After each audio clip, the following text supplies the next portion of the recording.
క్రయధనముకై రుధిరము కార్చితివి, ఫలవంతములైన తోటగా మార్చితివి.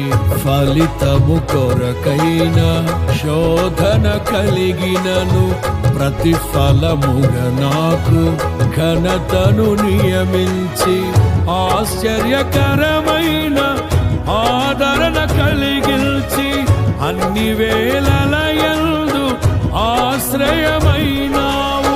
ఎంతగా కీర్తించిన నీ రుణమే నే తీర్చగలనా? ఇదే కదా నీలో పరవశం,